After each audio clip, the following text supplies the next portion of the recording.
The original diesel engine, named after inventor Rudolf Diesel, actually ran on vegetable oil.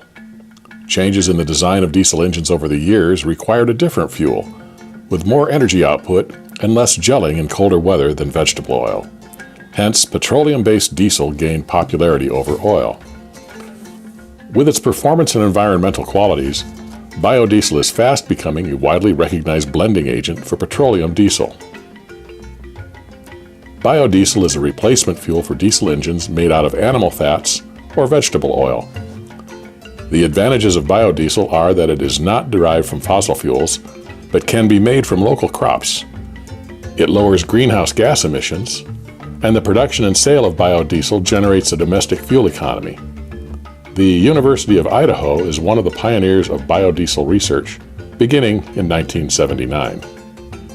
At the University of Idaho Biodiesel Education Program farm-scale production facility, we make biodiesel from a variety of feedstocks. Most of the time, we either make biodiesel from waste vegetable oil gathered from the kitchens at the university, or we extract the oil ourselves with our oil seed press.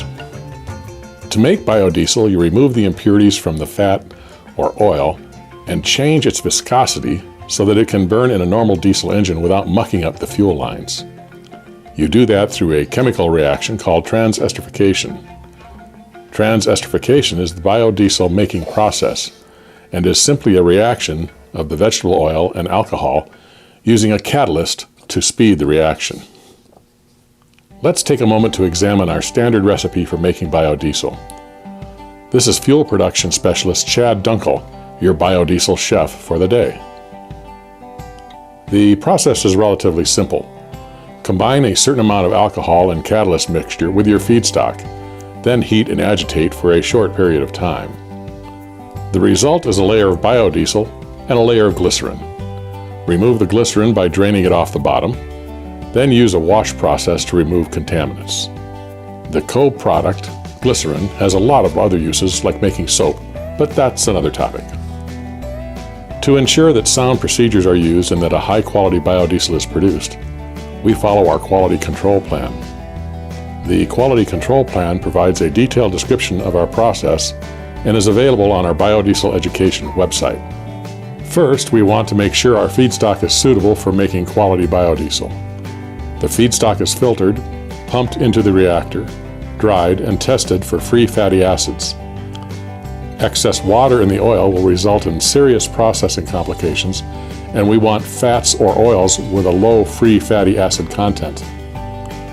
Waste oil can be high in free fatty acids, while freshly pressed canola oil, for instance, is very low in FFA content and makes an ideal feedstock for biodiesel. The more FFA in the biodiesel, the more catalyst you must use, and the more soap you'll have to clean out of your finished biodiesel. For safety purposes, the batch size for our bulk production is limited to only using 2/3 of the working volume of our reactor and generally determined by the amount of methanol we want to use. For our method of making biodiesel, we add methanol at a 6-to-1 molar ratio to the oil and use a 2-reaction process batch process, meaning we perform the reaction process twice. The 2-step reaction strategy is used to ensure a complete reaction.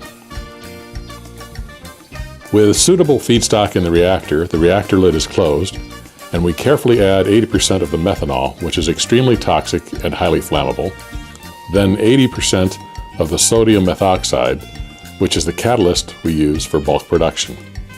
The reaction mixture is then mixed vigorously for at least 1 hour at 55 to 60 degrees centigrade. After an hour, we turn off the agitation and let the product sit for at least 2 hours. The heavier glycerin settles to the bottom. We drain off as much as we can, add the remaining 20% methanol and catalyst, and agitate again. Once the second reaction is finished and the glycerin has settled, we drain off the glycerin co-product. The remaining liquid is biodiesel. However, it still has some excess methanol, catalyst, and other impurities mixed in. There are several wash methods, but we prefer to use the water wash method, which is repeated until the fuel is clean. The biodiesel is dried and an antioxidant is added. A series of tests are made on the finished product to certify it meets the ASTM biodiesel standards. No fuel will be used in vehicles unless it meets or exceeds the standards. Once the fuel has been shown to meet the standards, a biocide is added to the fuel. The finished biodiesel is a high-quality fuel ready to use in any diesel engine. Visit the website at biodeaseleducation.org for more information. Thank you for watching How We Make Biodiesel.